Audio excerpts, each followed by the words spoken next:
say. Indeed, we are connected. You're now listening to The Morning Buzz here on 90.3 WMSC Upper Montclair. Welcome to the Tuesday edition. I'm your host, Lara Zaccardi, and I have a room full of wonderful ladies with me. I have my co-host, Julia Slevin. Good Our morning. segment host, Mia Watson. Good morning. Our sportscaster, Marissa Thorne. Good morning. And our producer, Elizabeth Godoy. Hello. We have a lot to get to this morning. We're going to be talking about something going on over in the UK. We're also going to be my brain is smooth today. We're also going to be covering what's going on here in the US, along with some New Jersey news, of course. And how could we leave out Montclair State news? Because we're talking about dining soon. But before we get into anything like that, Liz, what's going on in the world right now? There are things going on in the world, Lara, and I'm going to tell you about them. This is WMSC News. I'm Lizbeth. So, for our top story today, a record-setting storm that killed 3 dumps rain on Los Angeles, and the flash flood warnings are still in effect. It was fueled by an atmospheric river hitting the state over the course of a few days. Major flood warnings leaving around 1,000 firefighters working to help as first responders. Mayor Karen Bass strongly warns residents to stay off the roads and not to drive. These kinds of rivers are referred to as Pineapple Express because they began near Hawaii. For national news today, a strike averted as culinary union settles with Las Vegas hotel casinos before Super Bowl week, a tentative agreement for hospitality workers. And this covers around 1,000 workers. The culinary union is 60,000 strong, negotiates for 5-year contracts for its members. For local news today, respiratory virus season in the U.S. isn't over yet. After a few weeks of decline, studies show that respiratory virus levels continue to remain high across the country. Experts state that how long or severe the flu season will last or be is unknown. Sometimes it can just be a blip and then rapidly decline, or the path to a full second wave of the disease. The latest COVID-19 vaccine and the flu shot this year are said to offer the greatest protection against sickness this season. And for our weather today, this morning is a bit chilly in the low to high 20s, but throughout the day the temperature will climb to the low 40s. It'll be sunny all day long, continuing with wind gusts up to 16 miles per hour, making it feel a lot colder, so definitely be careful out there. This has been WMSC News. Back to you, Lara. You said a little bit cold? It's a little bit cold on paper, but physically, it's really cold. I looked like a little egg with my hood up walking to the studio today. Me too. Yeah. So that was really fun and funky and fresh. Had my scarf wrapped up in a very special way. But also, I feel like on our campus, it's always like anticipate like at least 10 degrees colder because it's so windy here year round. Mm-hmm. I always say we live on a mountain. And we're on a mountain. Mountain. That certainly doesn't help. Mount Claire. Montclair, more like Mount Claire. Well, thank you, Liz, for all the updates. I'm going to throw it over to Marissa, aka Queen Rat. What's going on in the world of sports? That is me. Good morning, I'm Marissa, and this is WMSC Sports. In our top story in the NHL, Canadian police announced on Monday that 1 former and 4 current NHL players are charged with sexual assault. They are connected with a 2018 incident. This case was initially closed but reopened 3 years later after new evidence was brought to light.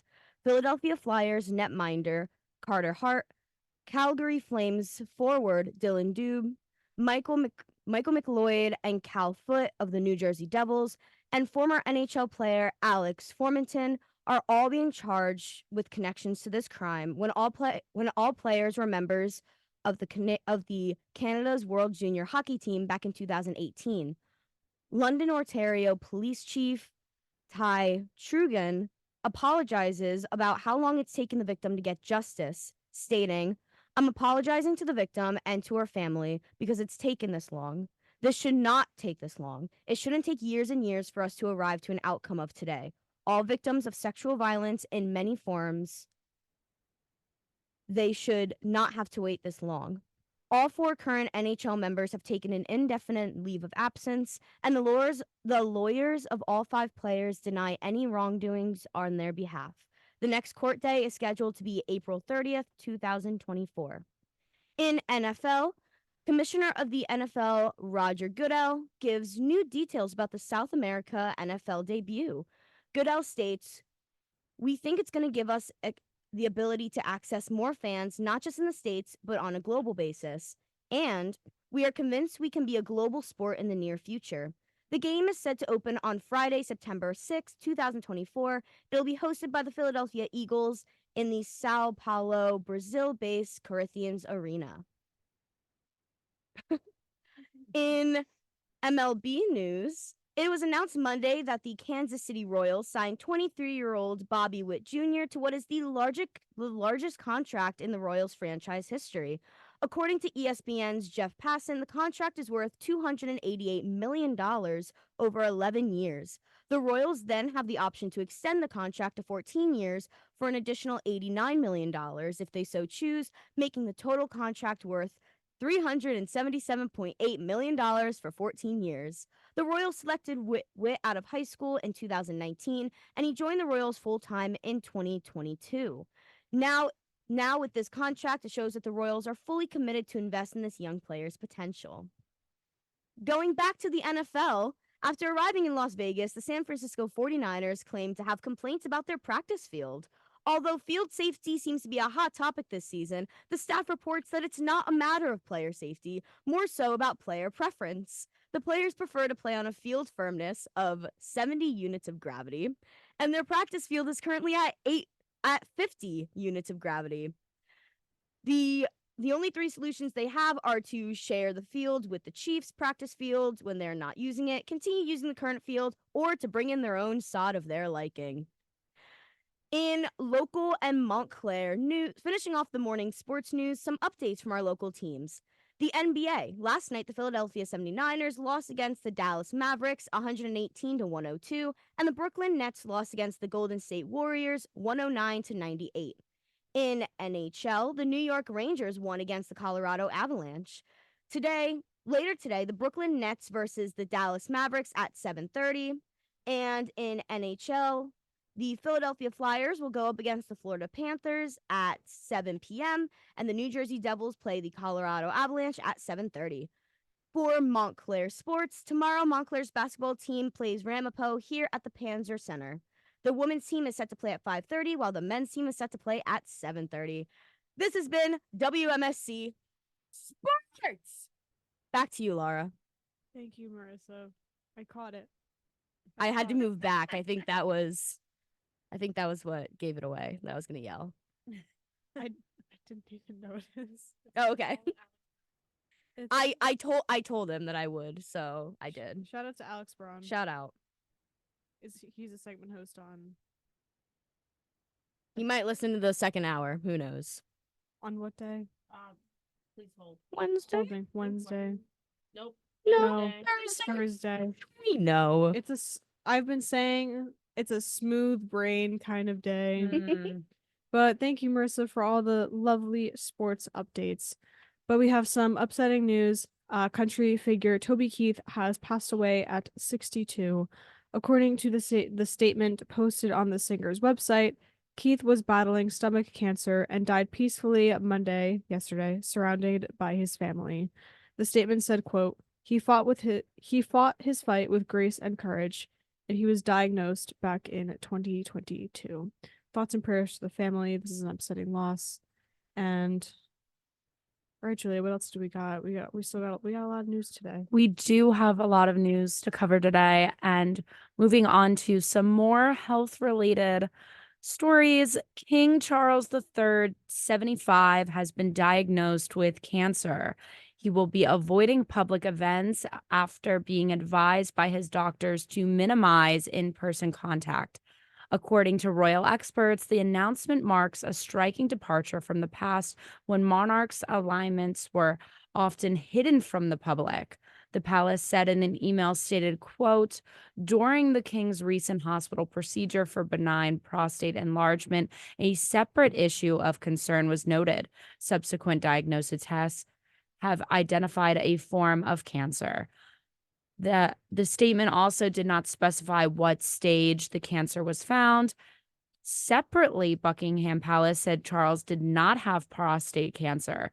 The news comes a week after both Kate and King Charles were discharged from a private London clinic after medical procedures.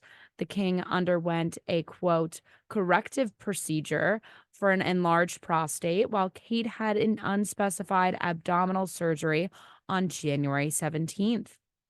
Wow. Wow, And wow, wow. thoughts and prayers to the royal family, of course. Absolutely. But would now be a bad time to bring up the Trisha Paytas theory? That is what I was hoping that you would bring up. No, 'cause So, we were talking about this before we yeah. went on the air, and I have thoughts. So Oh, for those yeah. who don't know, who wants to fill us in?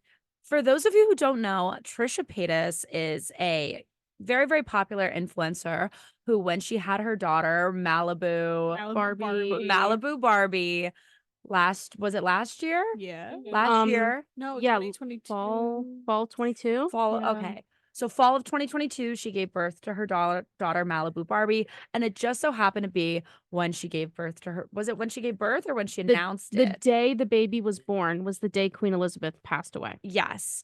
So now, currently, Trisha Paytas is pregnant with her second child, her son Elvis, and the same time that she is announcing her second child and they're, building their family is when King Charles is now diagnosed with cancer. So upsetting, but isn't it, crazy how these things are connected? And now social media is going absolutely wild, saying, that this is all connected and what happens, when she has the child, like thoughts and prayers, our generation, we take it a little bit too far. We love a bit.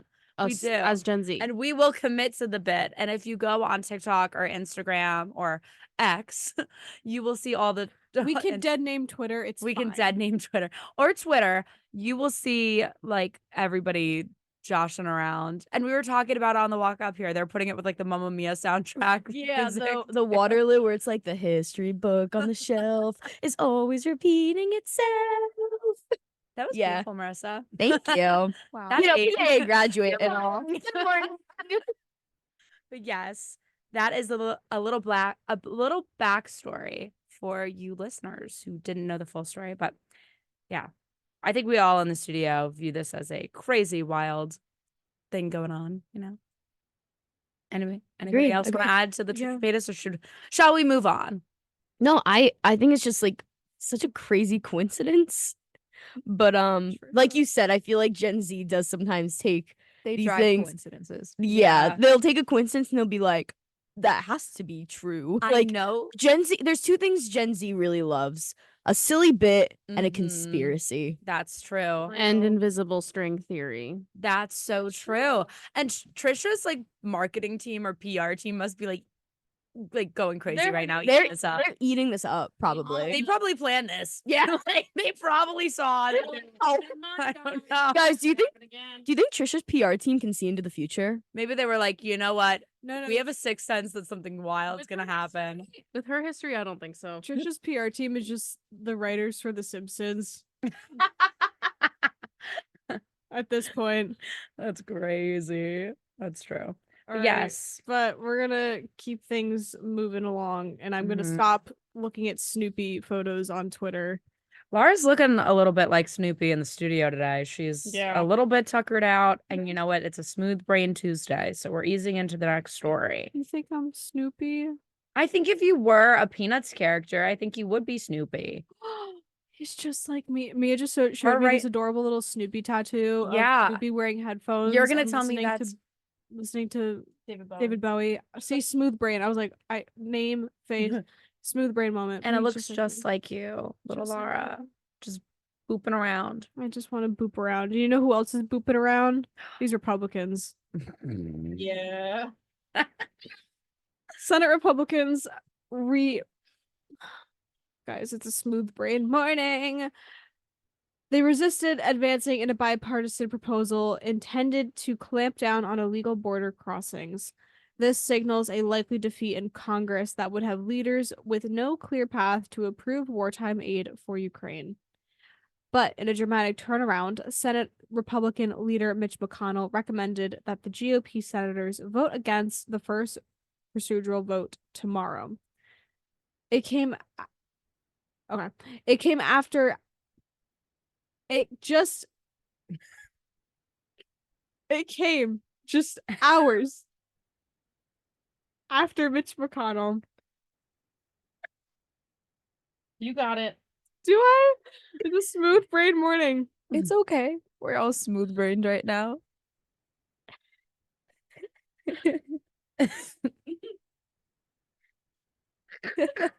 Okay, I'll help. I was gonna say.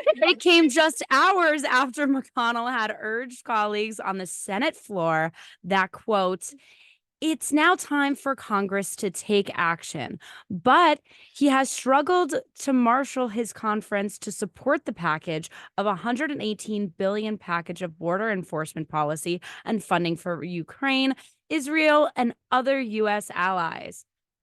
I got it. You got. I was looking at you Thank to you, see how babe. you were. See how you're I'm making better. out. Good. All right. Take it Senate- away. Okay, I'm taking it. Senate negotiators on Sunday night released the text of the bill, hoping that the details would win over skeptics.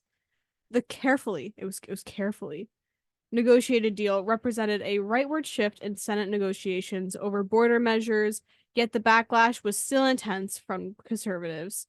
They savaged the border policy proposal as insufficient, with former President Donald Trump leading the charge. I mean, are we surprised? No. Yeah. No. Are we going to keep an eye on it and let you know what's going on? Yes. That's our job. Yippee. But we're gonna zoom in a little bit on our very own Garden State. Ah. Shout out New Jersey. Shout out New Jersey. And how can we mention? Oh. Oh my God. And how can we mention New Jersey without Governor Phil Murphy? Turnpike and Parkway tolls are going up. And Governor Phil Murphy is now supporting what he shot down months ago. Assemblywoman Nancy Muniz, the GOP budget officer, discusses the toll hikes. Also, State Senator John Bramnick, the first Republican to enter the 2025 gubernatorial race, joined Eric Landscroner this week, just days after kicking off his campaign. And the race for Bob Menendez's Senate seat is heating up with two more hopefuls announcing in the past week, both Republicans. Wow. Wow. Governor Phil Murphy. Okay. The tolls feels a little personal right now. But Yeah. you know what? My question is All right. why. I mean, girl buzz. We got a bunch of shore girls. We got a bunch of South Jersey Mhm. girls in the room. Yes. When I go home to my parents' house in Atlantic County, New Jersey, Mm. it's just in tolls is like, I think I did the math one time, like before they went up last time, it's like $12. Yeah, I was gonna say I go One home. way. Yeah. I go home every weekend to work, which is crazy. Yeah. Already the fact that I do that, but it's like $20 there and back every weekend. Well, because like spending the on Easy Pass. last couple weekends, like I try not to like. My dad's listening. Hi, Dad. I go home like. Usually I go home like maybe once a month ish, but like the last couple weeks I've had to go home like every weekend because I've had doctor's appointments. Oh no. And among other things, and like I literally did the drive back up yesterday, and it's like five toll plazas. Like, yeah, so much. And it's excessive, and I wonder how expensive they're going to get, and like because it's already like $210. yeah, and which ones are they gonna raise? Are they raising all of them? Yeah. And like, what does this mean for like, I guess I don't know, for people that are driving on the roads, what Inflation got the tolls. I know in this economy it's affecting everything. As someone who sometimes just likes to take a silly little drive home, like the other day, this Yes. Saturday, I live like an hour and a half south. I took an hour and a half drive home and then back, like instantly. Just because I like to take silly little drives. Sometimes I like to take a long drive. And I know the location of my house, obviously. So I'll just take a long drive to my house and drive back up. And as a girly who just likes to take silly little drives, and I already have to wait. I already have to get gas. Like, and now it's $20 two ways there and back. But now it's just gonna go up. That's crazy. Now that is crazy. I want Governor Murphy. I need you to know that you're taking my silly little drive privileges away from me. And I don't Yeah. appreciate that. Yeah. You know. Sorry. Silly Little Drive. I, as a girly who's also a part of the Silly Little Drive committee, Mm-hmm. this is personal. And It also is. a northern girly who likes to go to the shore in the summer. What do you call us? Benny's. Yeah, Yeah, we do. Okay, but my part of the shore, it's a different name. It's Shoobies. It's Shoobies. Whoa. Because it's all people from Philly and like Pennsylvania. See, because you guys are I know Marissa's from like Tom's River. You're from like are you I'm- from like Red Bank area, right? I'm from Tom's River. Oh, okay, you're both from And Tom's River. then Marissa's like right by Tom's I River. say Tom's River because when I say where I'm actually from, no one knows what I'm talking Yeah. about. I'm from like Manchester-ish area. know Me what that and Marissa are is. so So close. to- I don't together, understand. Like this is but incredible. I always say people are like, I don't know what Manchester is. And I'm like, I live in Tom's River. And then even sometimes people are like, thank you. Even sometimes people are like, I don't know Tom's River. And I'm like, Seaside. yeah. And then they get that. They're like, oh, Seaside. And I'm like, yeah. Duh, my Seaside. But yeah, we do call our up north folks a Benny, but I like the word Shoobies too. I think it That's is a a good- funny word. I agree.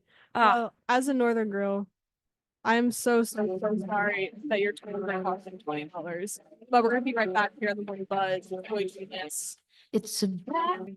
Shout out to the boys for winning 3 Grammys on Sunday. That was $20 by Boy Genius. Much like our short girls use tolls here in the studio. But you're listening to the Morning Buzz, and welcome back. Thanks for spending your Tuesday morning with the girlies. But we have some news. We have some news of where Mia's from, and actually on break, Mia just told us what a Benny stands for. Yeah, so like I knew Benny was an acronym, but I just forgot and I looked it up on our break. And a Benny refers to people from Bayonne, Elizabeth, Newark, and New York. But like down the shore, more down the shore, like Atlantic and Cape May County, we call them Shoobies. And people, I'm looking at an article from a different radio station, 92.7 WOBM, Ocean County's best variety. And like it doesn't really like say it comes from the 60s, but it's not really saying like what it means. And I don't know. I think it's a silly word. And my cousins are from closer to the Philadelphia area, and I used the word shoobie around them, and they got very confused. I was like, "Oh no, you guys totally aren't ones. You are." I'm sorry if you live more than like 30 minutes from the shore. You're not a local, and that's Valid. That is my humble opinion as someone who lives about 15 minutes from the shore.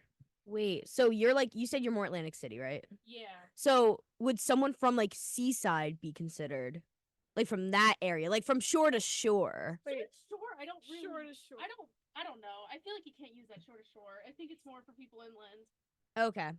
Okay. Fair. So I'm welcomed. I'm not gonna You're discriminate. welcome. I mean, I have many friends who are shoobies that literally are from like middle of nowhere, and will go all the way down my neck of the woods in Ocean Yeehaw. City, New Jersey, Slay. where I've worked multiple years. Yippee.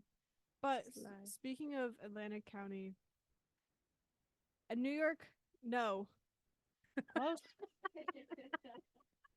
A New York. Where are we? No. Never mind. Smooth Brain Tuesday. A New York. A New Jersey judge rules casinos have no responsibility to stop compulsive gamblers. Atlantic City's casinos have no legal obligation to stop compulsive gamblers from betting. This ruling by U.S. District Court Judge Madeline Cox-Morello dismissed a lawsuit from a self-described problem gambler who accused the Borgata and its parent company, MGM Resorts International, of plying him with offers to gamble despite knowing about his addiction. She wrote in her decision that New Jersey casino law said, quote, persuasively regulates and the responsibilities of casinos as they regulate to compulsive gamblers, but is notably silent on whether casinos or online gambling platforms may induce people who present with compulsive gambling behavior to prioritize their business. She also cited 2 previous New Jersey cases in which the compulsive gambler and a Patreon who claimed have lost money gambling while drunk sued unsuccessfully. The similar lawsuits have also been dismissed in other states. She, at the end of her ruling, stated, quote, "The New Jersey legislature has not yet seen fit to require casinos to prevent or stop inducing gambling from those that exhibit problem gambling behavior.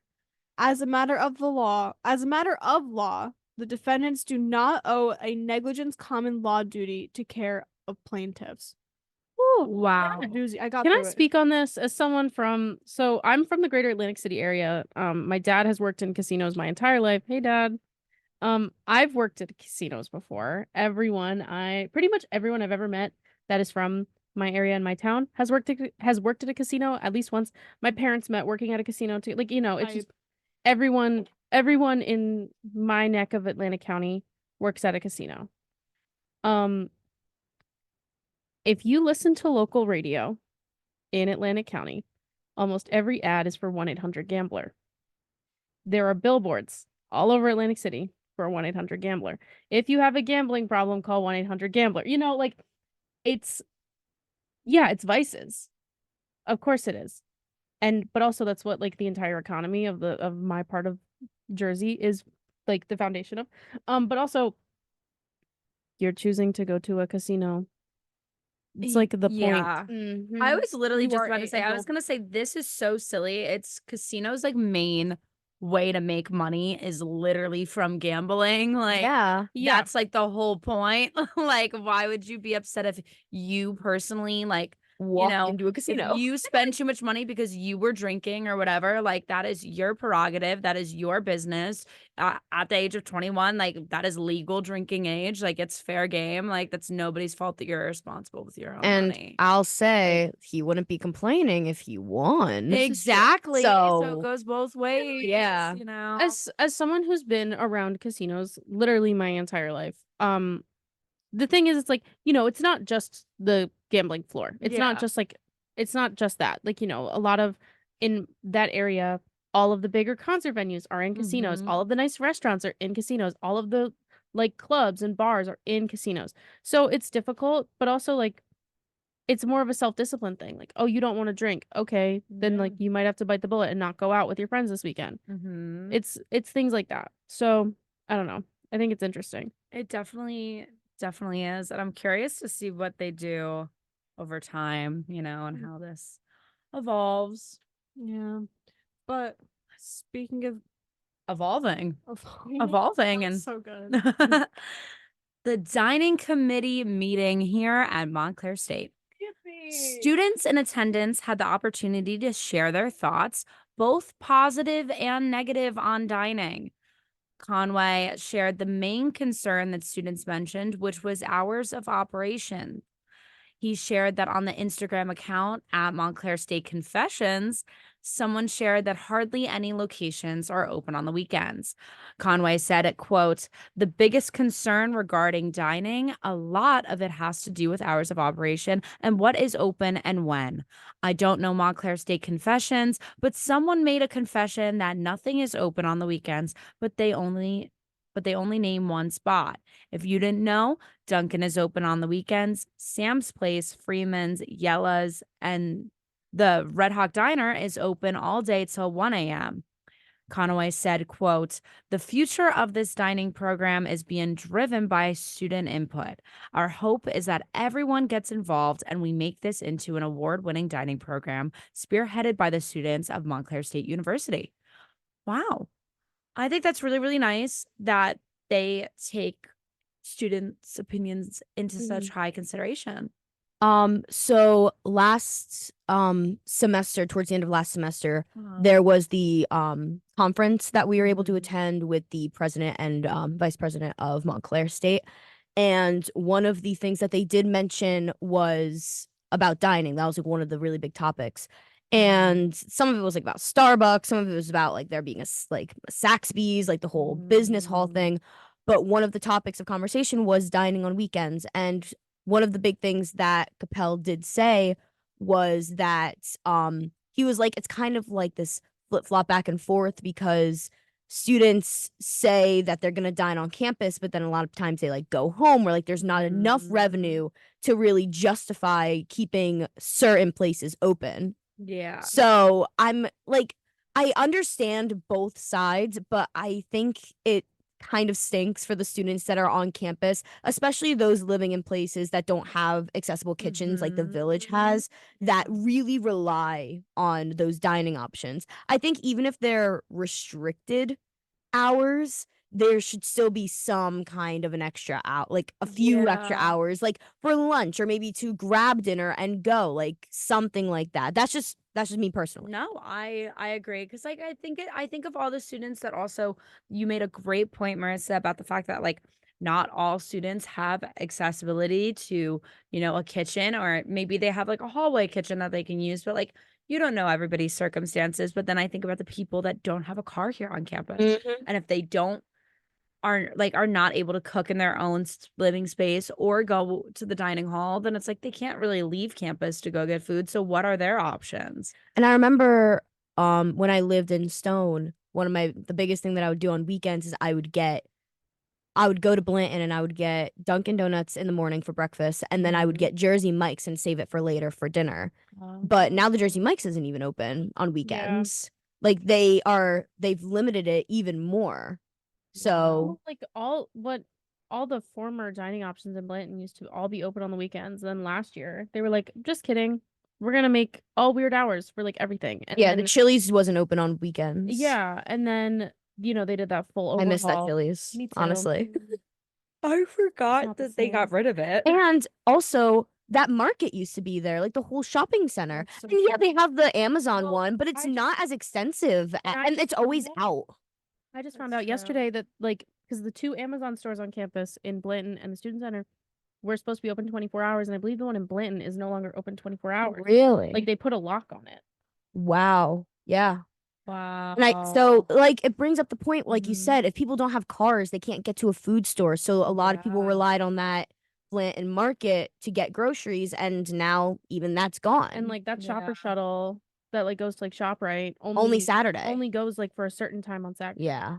It's Yeah. like it's like noon on Saturdays. Wow. Oh my gosh. And like at least for me, because we'll be getting to the theater kid segment shortly. But like the college of the, like I think most of us are in College of the Arts. From what I've observed, has like the biggest population of out of state and international students, mostly in the theater and dance and Cali School of Music. Cali has a lot of international students, and majority of the theater and dance majors are out of state students or are not local commuters. Like commuters are a minority in theater and dance. Wow, that's crazy when you put it in that perspective, because like we are literally known as like a commuter school, I feel like, for the most part.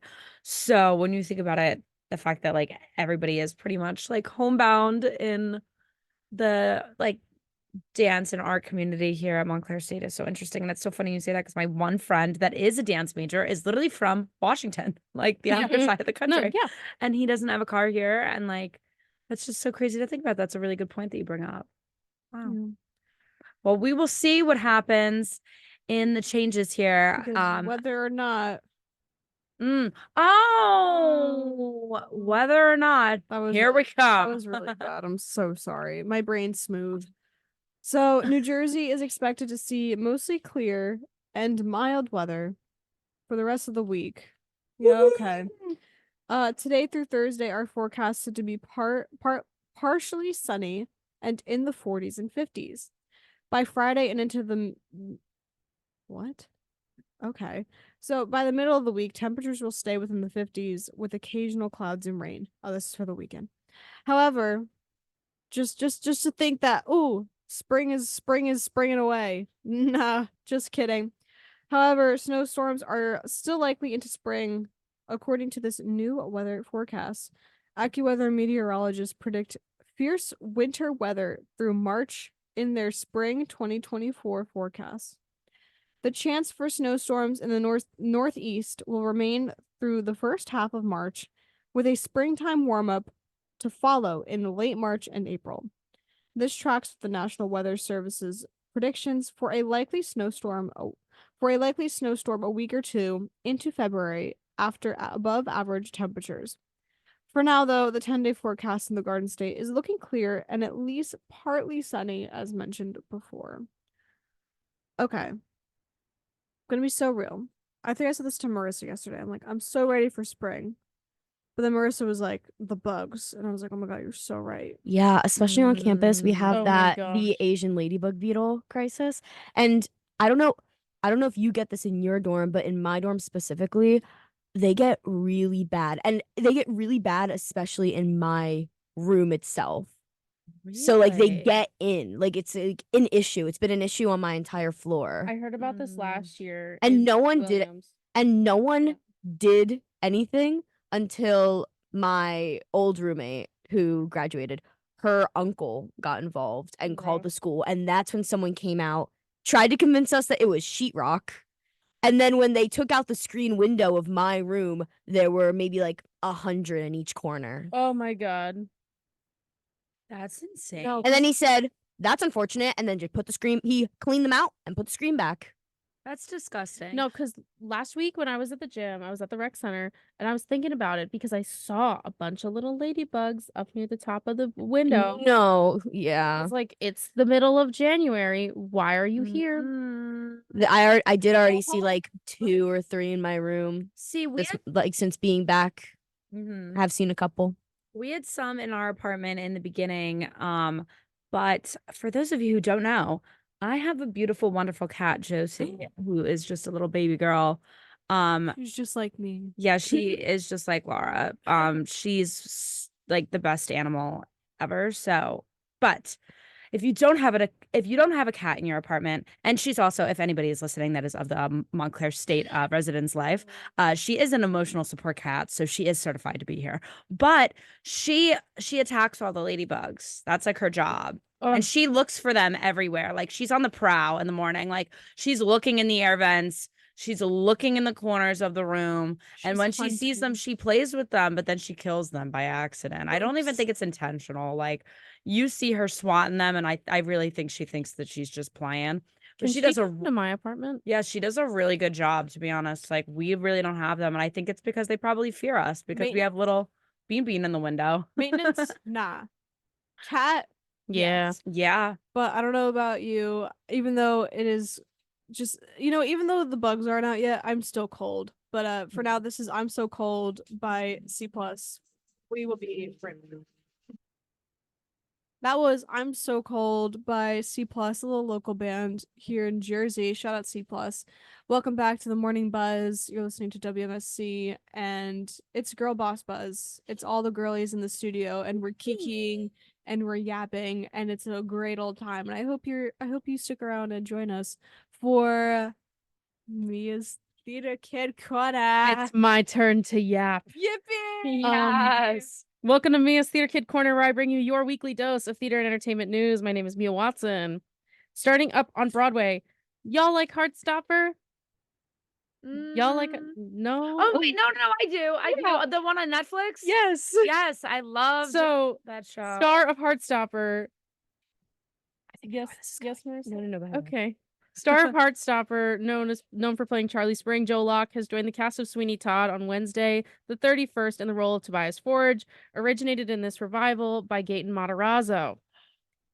Yeah. Wow. Yeah, And but Gaten Matarazzo, isn't he a Jersey boy? He's he's from like Little Lake Harbor. yeah. He went to Southern. I'm seeing it. No, he didn't go to Southern. He went to another school. I'm seeing it tomorrow through the school, and I'm seeing his cast. Oh my gosh, I'm so jealous. Whoa, Marissa. I'll let you guys know how it is next week. No, because I got an audio bootleg on TikTok and I was like, wait, this is really good. Like he was saying it. Anyway, on Friday. Met him. Oh, He's don't a tell that to sweetheart. my friend. One of my friends who's in the play that I'm doing right now did not go to rehearsal because he went to see Joe Locke's opening night. Oh, fair enough. And I can say it now because it already passed. So cute. Oh, what a sweetie. Anyway, on Friday, February 2nd, MJ the Musical, the biographical musical about Michael Jackson, celebrated 2 years on Broadway.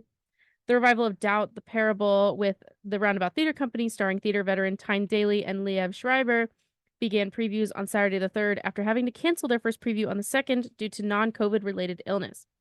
On Sunday the 4th, 2 shows closed on Broadway. So sad. First up, Pearly Victorious, a non-Confederate romp through the Cotton Patch, starring Tony Award winner from Hamilton, Leslie Odom Jr., and Harmony, the little musical that could, based on the comedian harmonists of the 1930s with music by Barry Manilow.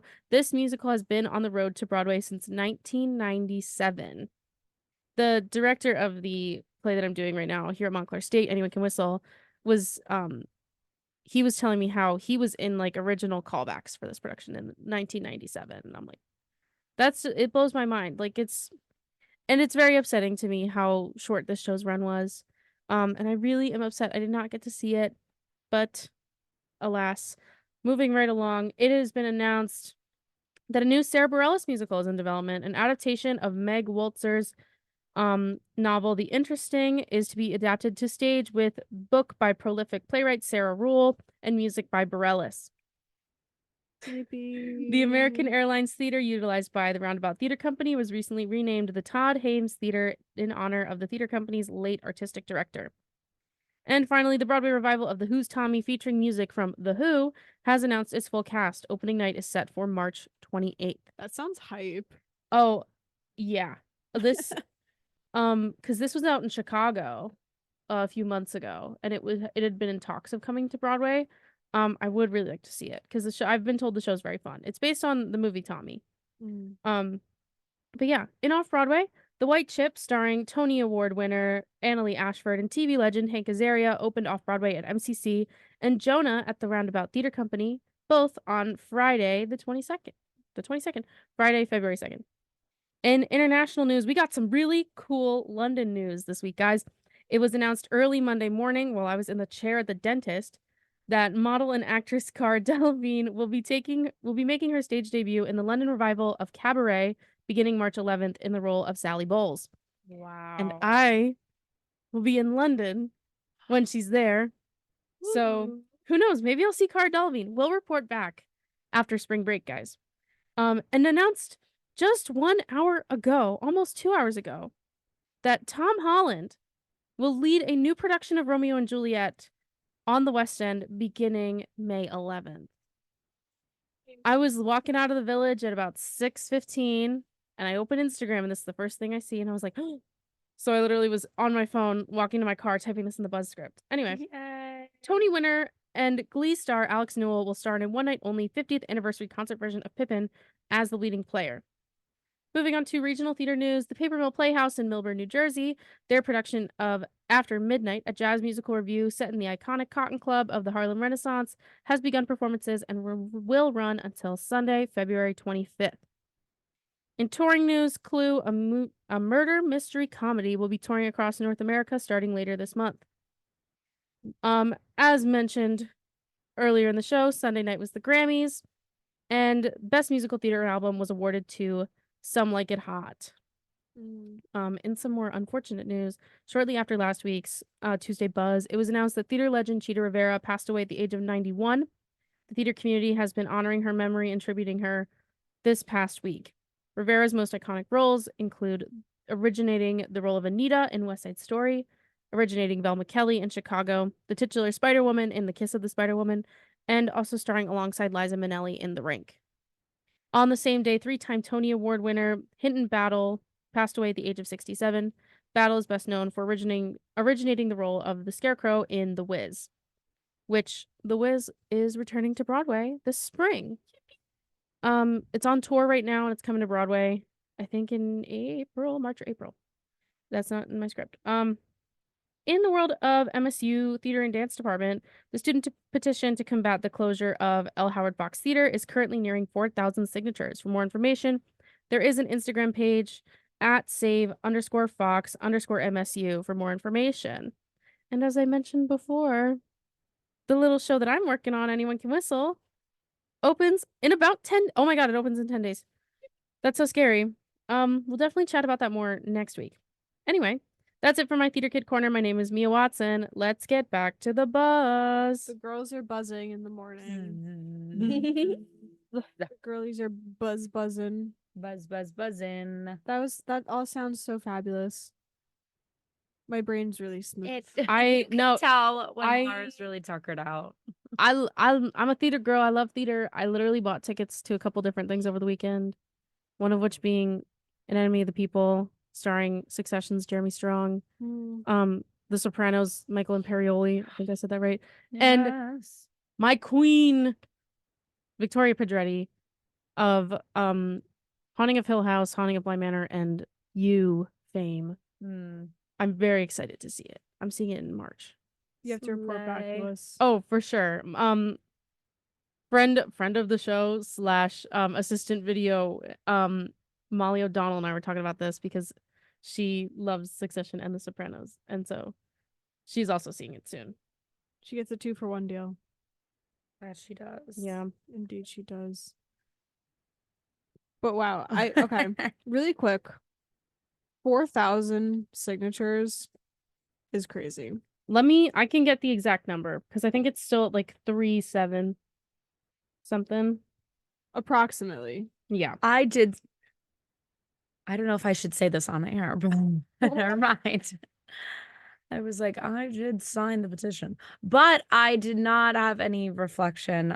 This is clearly just my opinion. This is not affiliated with WMSC, but a lot of people took to social media with like the petition for the Howard Fox. I saw it everywhere, like every single dance major and art major was posting all about it. Yeah. Which is great, you know. The petition is currently at 3,648 signatures. The current goal is 5,000. The Instagram page has a little over 300 followers. They actually are selling like t-shirts now. Really? Yeah. I guess to raise money. That's Oh, wait. really, really interesting. Never mind. It has closed. The Ha- deadline was Sunday. So if ha- you would like to order a shirt. Have No more. my only thing is has MSU like stated why they are like trying to close that theater? So, my understanding now, this is me talking off the cuff. Please take everything I say with a grain of salt. Even though this is the morning buzz, this is just my personal understanding of it and not like hard news. So it was my understanding is that the school believes that they are not using Fox Theater to its fullest potential right now. So they want to convert it into a VR lab for the nursing program. Wow. Which opinion, big capital O opinion. We need like an alarm for that. Yeah, ding, ding, ding, Opinion. ding, ding, ding, ding. Opinion. What What do you do mean you- that what- kind of production? Well, that is not a me thing. I mean, I guess I can make it and then send it to programming. Something. It's Queen of the Soundboards on it. Oh, right. I got it. What is it? Oh, yeah, that's good. You see, we already got it.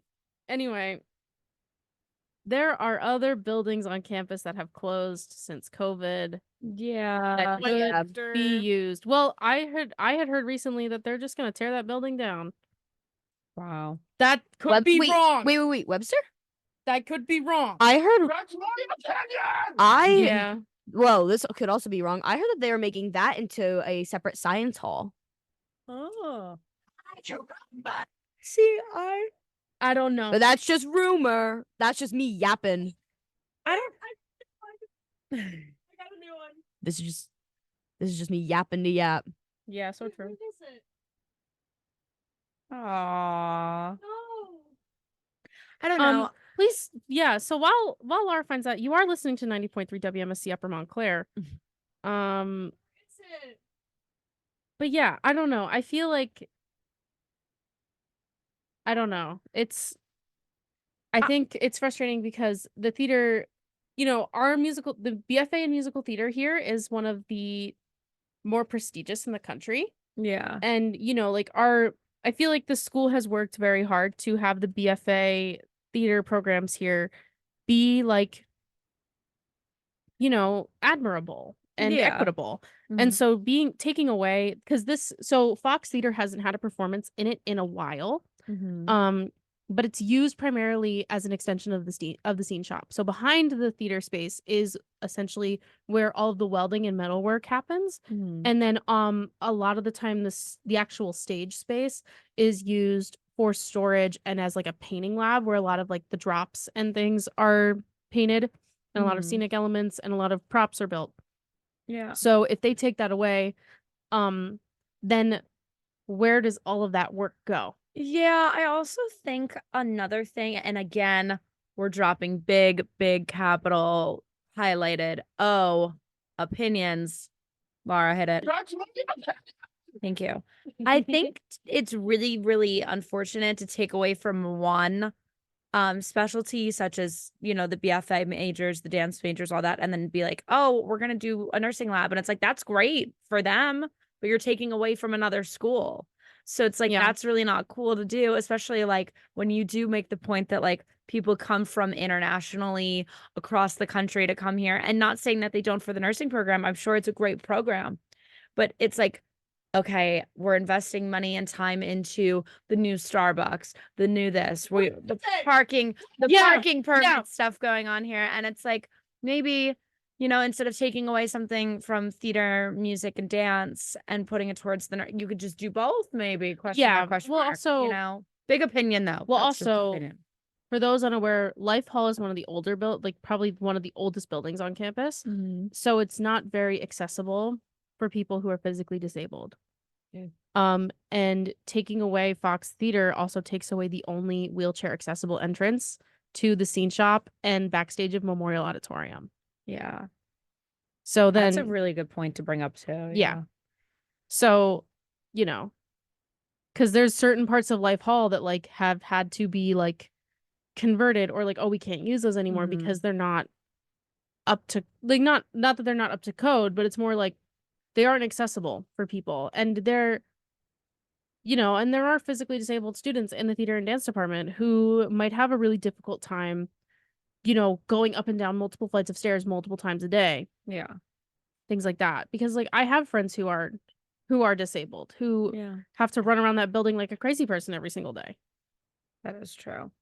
I'm excited to see what they do, and a lot of changes seem to be happening at Montclair State, you know. I finally found it. Laura's been frantically looking for this audio. But hey, that's just a theory. Oh my Okay, God. Theory. Real. That is just a theory. Rip Matt Pat. He's not Rip Matt dead. Pat. Just he's Rip- just And retiring. he just has a month left on YouTube. He's just Not retiring. theory. Might as well be. For that one. Oh no. I love when Laura is on like the sound effects bar when she's got that page opened up. Yeah. You know she's gonna start getting reckless, and she's gonna start getting wild. I'll never get over how one of the first times I heard Laura on the air was your censored version of American Idiot, Yeah. and it just went crazy. It was so good. Anyway, Yes. I'm itching. We are in You the what? hour. Laura's brain is starting to not be so smooth this morning. Her eyes are widening, and we are in unhinged hour. It's worldwide. Yeah, that's literally Laura right now. Like, So like, when is Mr. Worldwide getting a musical? for real? For real? But you know what? But hey, that's just a theory. Oh, Lord. Okay, Help us. theory. I knew I put it in, and I spent like 3 minutes looking for it, and I found it. Welcome to We're our so back. Welcome We're to our- so back. Hey, yo. Welcome to hour 2 of the morning buzz. It's currently 8:05 a.m. here on the East Coast in New Jersey. Thanks for spending your first hour of your morning with us, and I hope you're staying tuned for the second, because it's only gonna get weirder. But I'm your host, Lara Zaccardi, my co-host Julia Slevin, our segment host Mia Watson, our sportscaster Marissa Thorne, and our producer Elizabeth Godoy. But we have so much to get to. We're doing Montclair State Confessions. I mean, are we surprised? We're also talking about our boy Jacob Elordi, but you're gonna have to stay tuned for that one. And this just in, breaking news, Mike 2 has been broken again. We'll do sports for now. Marissa, what's going on? All right. I was going to say, we can start off with sports. Good morning again.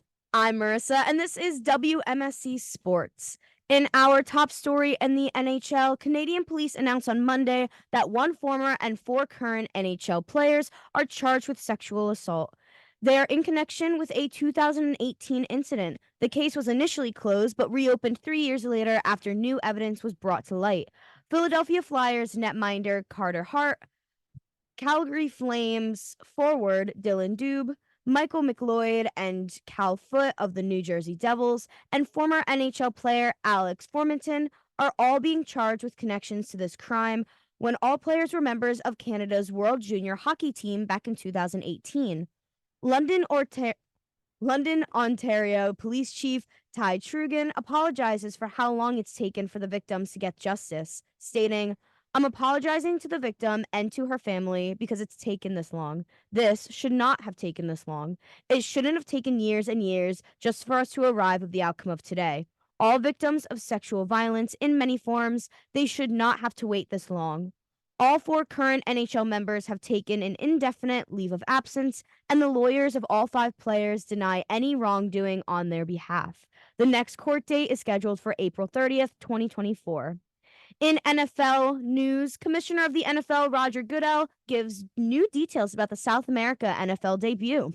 Goodell states, quote, We think this is giving us an ability to access more fans, not just in the States, but on a global basis. We are convinced we can be a global sport in the near future. The game is set to open on Friday, September 6th, 2024. It'll be hosted by Philadelphia Eagles in Sao Paulo, Brazil-based Corinthians Arena. In MLB news, it was announced Monday that the Kansas City Royals signed 23-year-old Bobby Witt Jr. to the largest contract in the Royals franchise history. According to ESPN's Jeff Passan, the contract is worth $288 million over 11 years. The Royals have the option to extend the contract to 14 years for an additional $89 million if they so choose, making the total contract worth $377.8 million for 14 years. The Royals selected Witt out of high school in 2019, and he joined the Royals full-time in 2022. And now this contract shows that the Royals are fully committed to invest in this young player's potential. Going back to the NFL, after arriving in Las Vegas, the San Francisco 49ers claim to have complaints about their practice field. Although field safety seems to be a hot topic this season, the staff reports that it is not a matter of player safety, more so it's about player preference. The players prefer to play at a field firmness of 70 units of gravity, and their field practice is currently at 50. The only 3 solutions they have is to share the field with the Kansas City Chiefs practice field when they are not using it, continuing to use their current field, or to bring their own sod of their liking. Finishing off this morning's sports news, some sports updates of our local teams. In NBA, last night, the Philadelphia 79ers lost against the Dallas Mavericks 118-102, and the Brooklyn Nets lost against the Golden State Warriors 109-98. In the NHL, the New York Rangers won against the Colorado Avalanche. In the NBA later today, the Brooklyn Nets will verse Dallas Mavericks at 7:30, and in the NHL, the Philadelphia Flyers will go up against the Florida Panthers at 7, and the New Jersey Devils will play the Colorado Avalanche at 7:30. Montclair sports. Tomorrow, Montclair's basketball teams will play Ramapo here at the Panzer Center. The women's team is set to play at 5:30 p.m. and the men's team is set to play at 7:30 p.m. This has been WMSC Sports. Back to you, Laura. You ate that. Thank you. Eat the sports. Eating the sportscast. Now that Mike 2 is back in commission, Liz, what's going on? There's a lot going on, Lara, and I'm ready to talk about it. So, for our top story today, a record-setting storm that killed 3 dumps rain on Los Angeles. Flash flood alerts are still in effect. It was fueled by an atmospheric river hitting the state over the course of a few days, and major flood warnings have left around 1,000 firefighters working to help as first responders. Mayor Karen Bass strongly warns residents to stay off the roads and not to drive.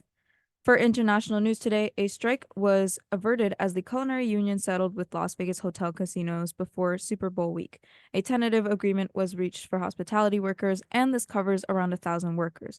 The Culinary Union, 60,000 strong, negotiates for 5-year contracts for its members. In local news, respiratory virus season in the U.S. isn't over yet. After a few weeks of decline, studies show that respiratory virus levels continue to remain high across the country. Experts state that how long or severe the flu season will last or be is hard to tell. Sometimes it can just be a blip and then rapidly decline, or the path to a full second wave of the disease can rise quickly.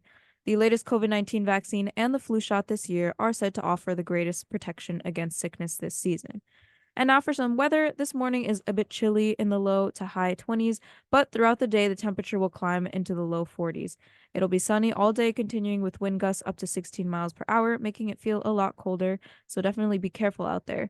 And for some extended weather, today is one of the coldest days with a low of 24 and a high of 42. However, throughout the week, it'll continue to get warmer, reaching a peak of 57 degrees on Saturday. This has been WMSC News. Back to you, Lara. Thank you, Liz. My brain isn't as smooth as it was in hour 1. Oh, I wonder what time it is. Ah, My I wonder. I'm just I'm being really excessive. Hey, yo. But oh yeah. it's time for Montclair State Confessions. I can't believe you've done this. Yes. Oh no. R&R. Wait, I have that too. Oh no. Just on command. Oh no. It's on speed dial. But disclaimer, if you don't know what Montclair State Confessions is, it's an Instagram account where people confess things and be a little silly and goofy. But disclaimer, these stories are not our personal experiences. These are stories from anonymous people who submitted to the Instagram account Montclair State Confessions just for us to chuckle at. And most importantly, this account is not affiliated with MSU or WMSC. And now that that's out of the way, we can get right to it. Anonymous said, quote, "Professors of gen ed / non-major classes need to realize their place. Ooh. There should be absolute zero reason why you are swamping me with work for a side class."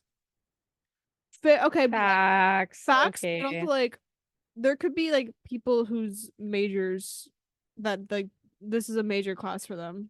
That is true. That's definitely true. No. I feel like I get it because some of my classes I'm like, oh, this is a lot of work for something that I'm not getting a lot of reward for, you know what I mean?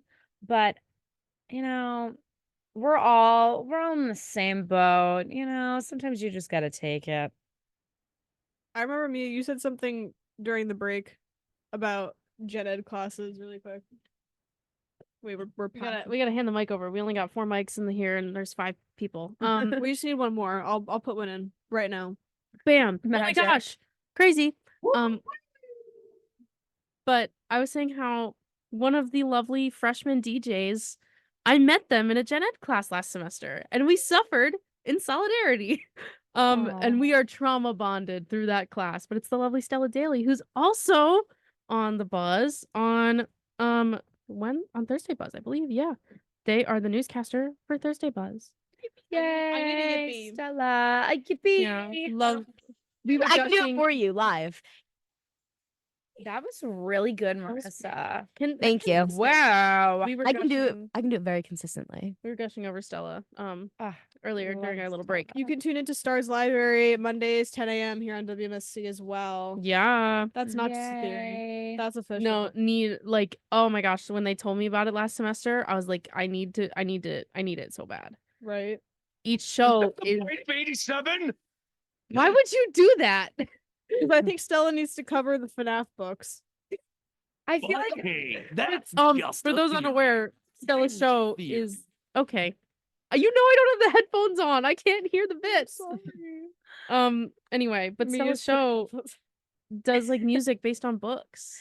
well, I don't know, Laura, if Stella is reading the FNAF books. I really hope they're not.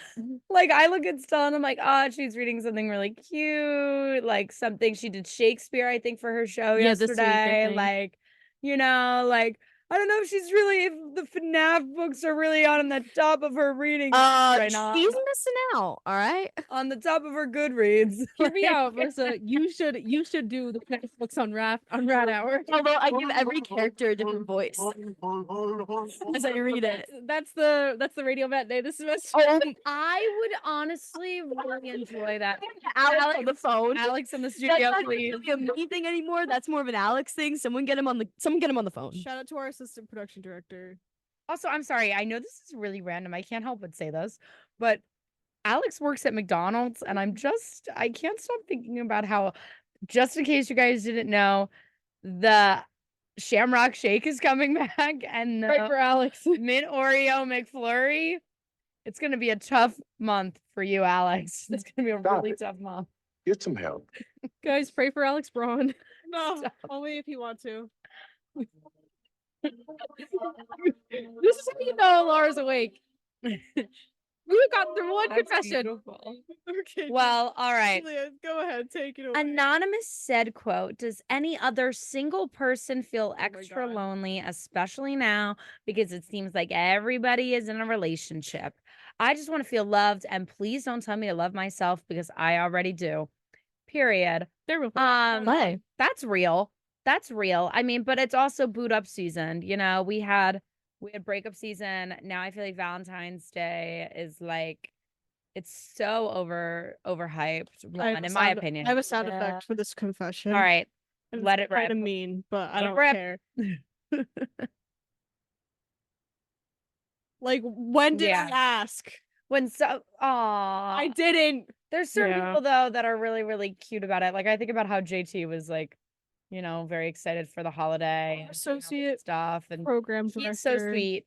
But other people, I'm like, oh, I'm just tired about hearing about you and Honey Boo Boo Pookie's plans. And I'm here. my with Pookie. Pookie's here in I'm here studio with with us, Pookie. and me and Pookie, we're gonna go to Longhorn Steakhouse on Show us your Valentine's Birkin Day. bag, Pookie. And I My bag is Birkin. me and Laura are referencing this TikTok that, if you are not familiar, What's her real name is what? Beckett? I believe so. There's this couple that are in, I would say, their 30s that are viral on TikTok right now because the husband, every time they're doing a little outfit of the day, a little day of my life, Date he's night. like, yeah, date night. And he goes, I'm here with Pookie. And she looks absolutely phenomenal right now. No, it's and iconic. I love It's it. like, it's literally, people have been going crazy and making parodies of it. And it literally reminds me of me and Laura so much because this one is so good. Please hit it. That's not it. Okay, I was gonna say, I okay. was like, I have no idea like, what that was. I was talking about it before we went on the air because the first time I was introduced to, because the guy Jet looks like Zach Bryan, He does. and the first time I saw one of these, it wasn't even one of their videos. It was a parody that Zach Bryan did with his girlfriend. And then when I saw the actual couple, I was like, are they what's going on? I'm I'm confused. gonna find it. The ones on TikTok are really, really getting me, and I'm not gonna do my whole impression because I hope Lara finds it. And I think it should be in our text. No, but that's not the real one. Oh, I think the parody one's funnier, to be honest. The parody is so funny because these people, obviously Everybody's goofing on them. It's so funny. everyone's goofing on them and we all live for a bit. But this one group, these two girls were like, Pookie, I'm taking you to Longhorn Steakhouse, and I also got you Australia. It's like, you're the queen of Down Under and you're the queen of my heart. I love you, Pookie. And it's like, literally, it's like the way that it goes, I got you Australia. And I got you So ridiculous. Australia. Like as if people Her name is Campbell. Her name is Campbell. It's so good. And whoever, the parodies are getting so silly because the wife typically sits there and she's like, that my dress is from House of Stevie and my bag is Birkin. And my bag is broken. Oh, OTD, outfit of the day. And it's like, it just gets more and more silly. Why do you do both parts so well? I think Thank you should do you. a parody of it, but just But by yourself. myself, literally by myself. It's just, I can't. And then I literally imagine Laura with her little her little OOTD because I know. I'm digging back through me and Julia's text because this is me and Julia live on the morning button. Okay. This is literally how me and Laura talk every day. That's what happens. This is why you guys run late to the studio. Yeah. Because you're doing the fit check. Fit check. 7 p.m. reservation at the top of the Eiffel Tower. Pinky, can I just say, you look absolutely fire. Why don't you tell the people where your outfit's from? That's perfect. Julia was on it. I was absolutely buck wild in my As per usual, my outfit was pulled directly from a mannequin at Men's Warehouse. I know. Because every And time, I know. every we love time he's that like, section. and I'm wearing Brooks Brothers. Yeah. Every time he always needs like as usual. What are those shoes that he wears? Oh yeah, like these cowboy boots. Yeah. And these cowboy boots from Dallas, Texas. Yeah, and he's like as usual. And it's like It kills me. the way that they literally go, my outfit is pulled directly off a mannequin at Men's Warehouse. Yes. Wait, why is the It's search so good. suggestion in TikTok Zach Bryan Pookie? Because he made a parody of And it. the best part is I gotta hear this. I'm sorry. Oh, Cookie is wearing a quintessential red jacket. this is them. No, Yeah. that's what I'm I saying. didn't know. Okay, the parody's so much funnier. I'm sorry. parody is so much funnier. And Well, also I thought Australia for you. You're the queen of down under. You're the queen of my heart. I love you so freaking much. Pookie, you know that when you kiss me, my heart gets too. it's literally so silly. Also, okay. And then literally right after this, they're like, it's getting really bad, Pookie. Call 911. Literally, it's like, Oh my the God. commitment to It's the a bit is bit. crazy. Like how we mentioned before, Gen Z, even just on TikTok, like we commit to the bits so heavily. What am I living that- for if not for a silly bit? For a silly little giggle. Yeah. And for those of you who don't know, Laura has been saying Pookie for like a really long time and then it blew up on TikTok. So the fact that like that's why also I was doing it before it was cool. yeah, you were are like Pookie. Laura was the only person. That's Like, why her- every time I see a meme, it's literally just Laura. In the station Discord, Laura's name is literally Pookie. My name is Pookie. It is true. My first name Pookie, last name Bacardi. You already know. No, it You're is. aware. It literally is. Well, Laura is so up not now. Corona. Before she was Ay, not caramba. up. She's risen. The Lord is risen. I love doing That's voices, crazy. I love doing voices. Can we? Did we forget? Oh, I guess I'll. Oh. I guess I'll keep. Oh, I'll how keep going. could I? I guess I'll keep going. I guess Yeah, we're never gonna get through the rest of this. All right. we're gonna be All right, here all right. all all right, all morning. Anonymous said, "Quote: If you're driving around campus with your engine at night because you think it's cool, it's not. You suck." Okay, guys, Yeah. that's Womp womp for that's you. valid. That's That's valid. But I also feel like people on Montclair State Confessions love y'all. Love your love's a submissions. strong word. I mean, I enjoy your submissions. You guys are fine of the sometimes, I time. guess. But like this is just Sometimes silly, I laugh. guys. Like we all find this annoying. But that is my opinion, yes. Well, all right. I'll continue. One more. One more for you, Pookie. Oh, for me, Pookie. For you, Pookie. For me, Pookie. Anonymous said, quote, does anyone have any fun? Oh, this is a good one. Does anyone have any fun free elective recommendations? I need a few credits that fulfill that 120 requirement. Oh, this Okay, is good. This is This a is good a really good one. Yeah. First thing that comes to my mind, honestly, for me personally, I really enjoyed Film Forum. I know. Okay, never mind. I take that back. I don't know if it's a free elective. I don't know if it is a free elective. I took it as an elective. I'm pretty sure. I took mine as an elective as well. I really enjoyed it, but that's because I feel like this class is structured that every week you go in and you watch a movie, and typically there's either the director there, someone a part of the production team there, and they do a talk back after. But I really enjoyed what we watched during my semester, so I think it varies per semester. I think it's just gone know. downhill Hmm. a little bit. Because wait, when did you take it? I took it last year, my first semester here, I think. No. Yeah, last took it- spring. Oh, last spring. Oh, I took Yeah. it last fall. I took it last spring. I had Miss Friedman. I Yeah, yeah, believe, yeah, Professor yeah. Friedman. Yeah. I really enjoyed her. I think that she is a lovely woman.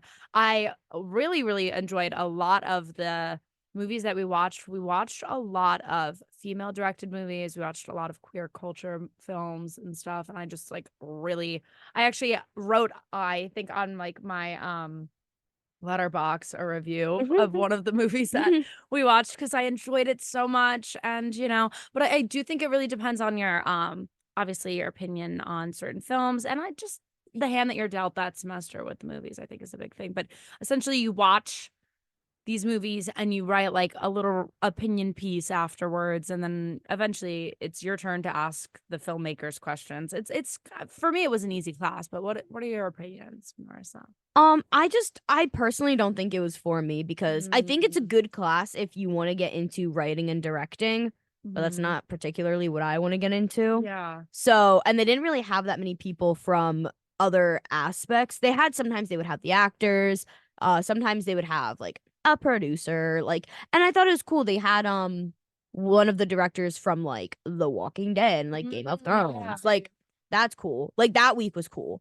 But they didn't really have people there for like sound design or lighting design or like the set design. Like I think if they added more of those elements instead of just assuming everyone was writers and directors. That's really, But really a good that's point. maybe I that's agree. no, maybe that's just a me thing because maybe I'm just in the very like small No, but minority. I really do think a lot of people would benefit from that too. I think that's also a really, really good point. I would love to hear like there were certain movies that we watched and I'd be like, gosh, the lighting was amazing on this. Yeah, this, that, the other thing. Or it wasn't. Or it wasn't. Oh yeah. But I do like that the class is open to anybody, even if you're not taking it. Like, Yeah. you can pop in if it's a movie that like you think is going on. That's cool. At least you can always bring a friend. I also heard Shannon Daly here at WMSC is promo taking director. cooking with President Capel. Yeah. No, because she has this class, I think, on Tuesdays. Because I will see her, because I think she does like office hours like this afternoon. Mhm. And I was talking to her about it before my show, The Wayback Machine, Tuesdays at 1. And it just seems so silly. It seems so fun. One of my friends, a friend of hers, like took like a wine tasting class. But I'm like, What? where do you find these? I want a wine tasting I want a class. wine tasting Because I class. can't find any fun free electives like ever. Also, Shannon got a chef hat and a chef jacket that I- came with the course. I also asked her about know. this. Marissa's keep jaw is on the floor. You get to keep She it. gets Yeah, to keep she it. said Yo, that she she can gets to put her keep own it. little rat in the hat. I That's know. what we told her. Chewy. I was asking her about the class, and she was telling me that it's like a nutrition class or Mhm. something like that. I personally am taking the Cooking with Capel class currently. You are? Yeah, it has nothing to do with us cooking with Capel, but we do get to watch Lies. Capel cook. Wait, Oh. so So- she's in a different Let class than him you cook. then. That's Yeah, not the her same class thing? is like a nutrition class, so they like learn about the chemistry behind like food and Do they making. cook? And they cook, yeah. But while they're cooking, they learn about like the chemistry behind how cooking works. I And want like, to go to class and just cook. yeah, and I told her, are there Let any 'em seats cook. left? But the class runs during another class I have, so I couldn't even register for it. I was very upset. Guys, should Buzz Girlies go to culinary school? I think we should all take Yeah. Like, we should all just go together. No, because I was talking about Mhm. this like literally yesterday. I said to someone, I'm like, I need to take a cooking class. Yeah. I Girl do buzz too. field trip. We take a cooking class. I think just being at the Ville is my own personal cooking class. If I set off a fire alarm, I'm sorry. I'm What if- trying. I'm just a guys, girl. What if we get Jeremy I'm Allen just a White girl. that just had a Dude. Yes, chef. I would freak out. I live for the Cookie? TikTok audience. I would freak out. Okay? I would lose my mind. Yes, chef. the cookie? Yes, chef. Losing her mind. That's it kills me every time. The Pookies are losing their Okay. mind. The Pookies are going to learn to cook. We are From the cooking bear in the comes out. studio. We in the studio actually. We bring We're like a actually griddle. cooking. Annabella, if you're listening, we are, We are gonna bring cooking. some cooking supplies. are into We the are studio. making pancakes. And the Mic drop. studio. Just kidding. Mic 2 drop.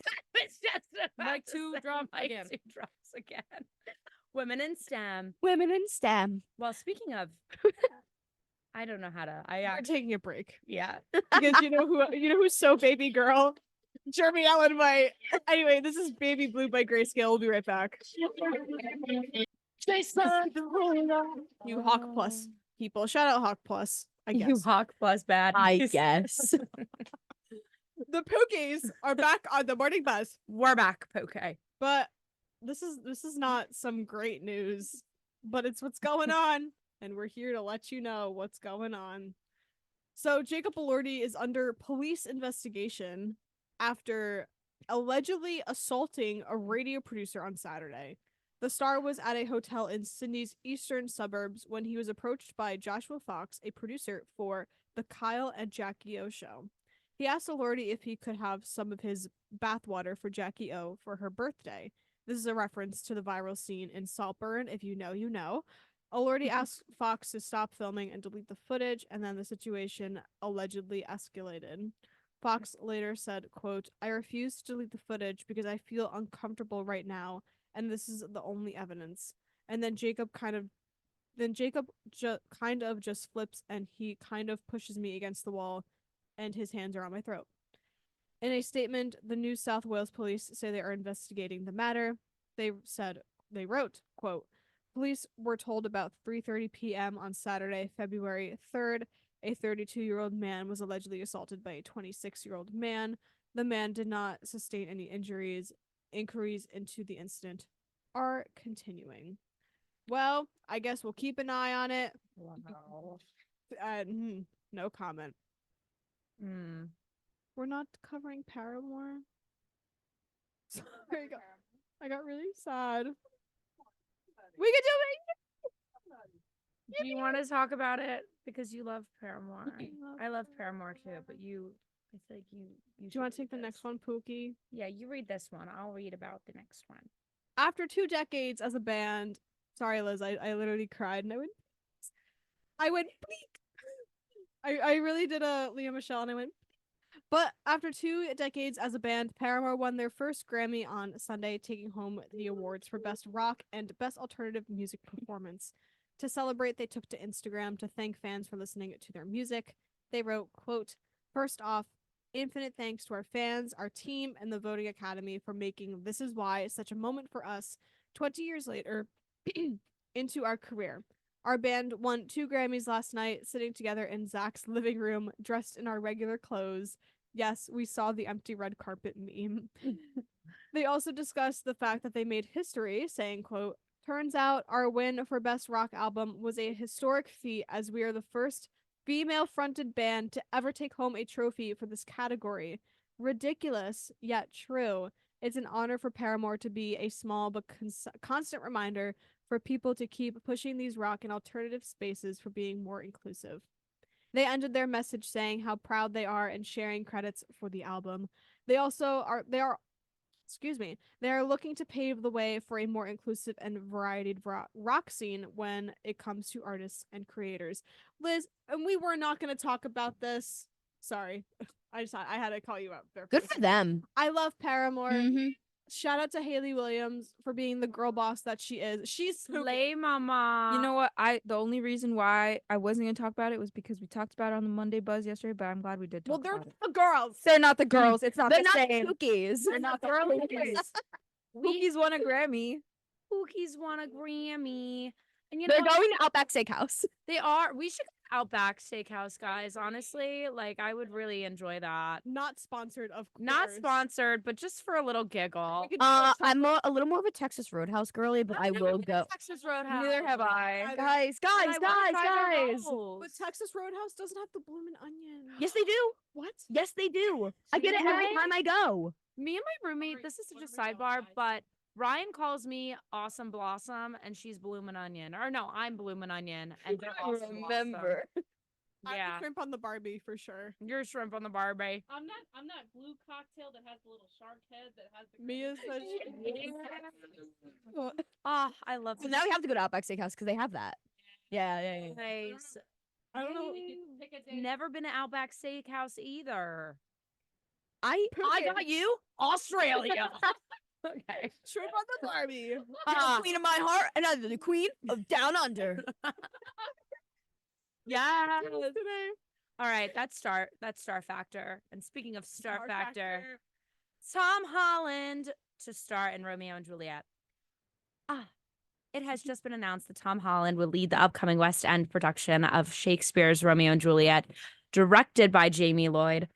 The drama will kick off at Duke of York's Theatre on Saturday, May 11th, and will run until the first week of August. Announcing the cast, Lloyd excitedly states, quote, Tom Holland is one of the greatest, most exciting young actors in the world. It is an honor to welcome him back to the West End. Oh, that's so adorable. I love that. Holland previously made his theatrical debut in a supporting role in 2008 for Billy Elliot and Billy Elliot the musical, and was promoted to the lead role in the same year.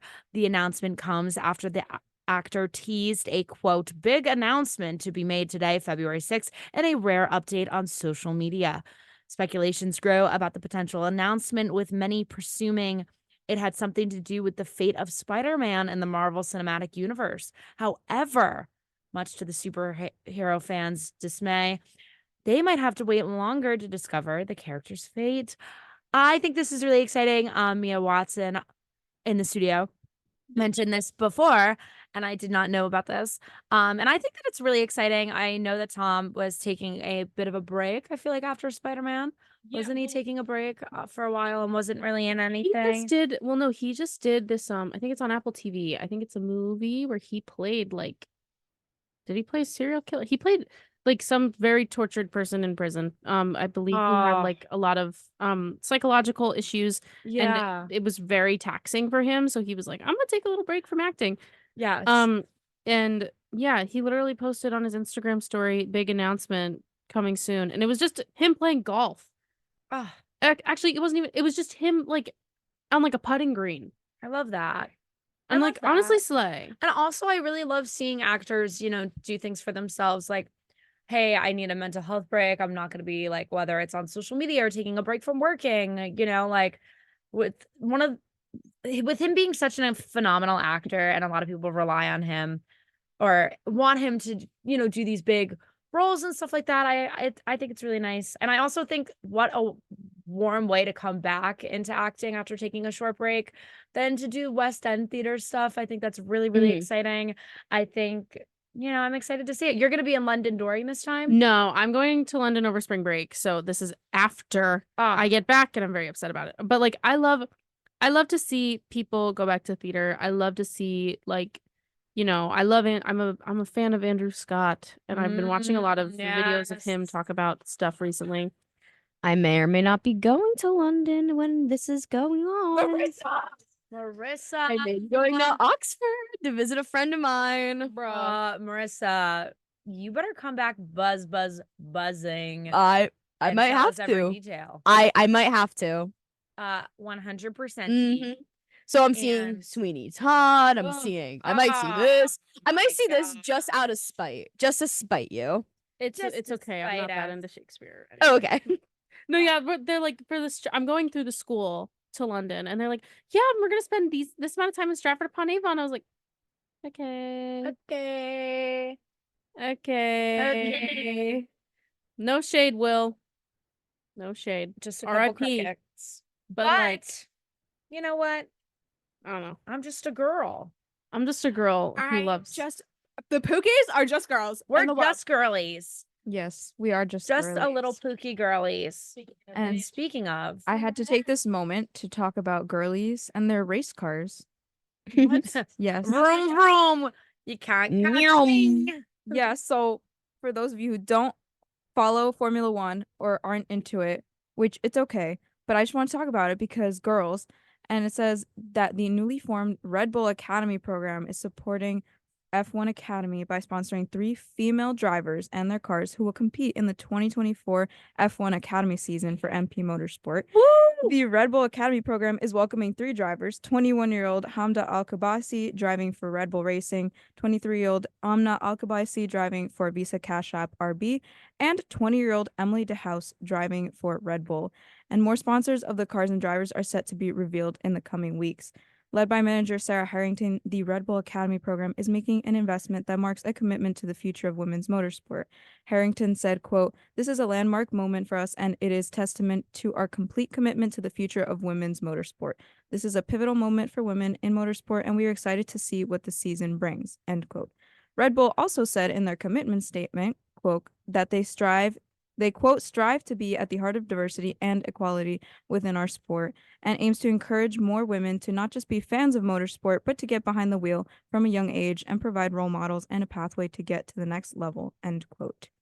That is really, really, really exciting. And I also think it's incredible that these women are so young. Mm-hmm. Like, they're literally the same age as all of us sitting here. Yeah, Like, a lot that's of them just started incredible. their karting career because a lot of people in motorsport in general start off with karting, and like karting Mhm. can be like in some states a actual sport and very competitive. Wow. And so they start their karting careers at like 15-year-old. That's Yeah. Are two of them crazy. sisters? I'm actually not sure about that. They do have the same Yeah, last they have name. the same last name. They could be cousins also. Hi, But I'm not really sure. sisters. Do we have a sound effect for that? It Would be amazing if we did. Yeah, but I Hi, just sisters. needed to bring this up and talk about it because there's no women currently in actual F1, like the top tier F1 Mm. that is international. There's no women currently, not that they're not allowed to be in it, but they just simply have never been a woman driver in Formula One. And so the purpose of this academy program is to try to get women into the top tier of Formula One Mhm. and not just the lower tiers of it. So it's really nice to see that they're being inclusive and bringing women into this sport because I'm a woman who loves this sport. And I think that it's Yes. amazing for women to love it as well. I It's love not to just hear Speak it. your men. truth, Liz. Yeah, that's right. If you want. Liz is just a Formula One loving girly. I am. You But know, we also love fashion yes, as I was just about to girlies. say the girlies also love fashion and race cars. Abercrombie and Yes.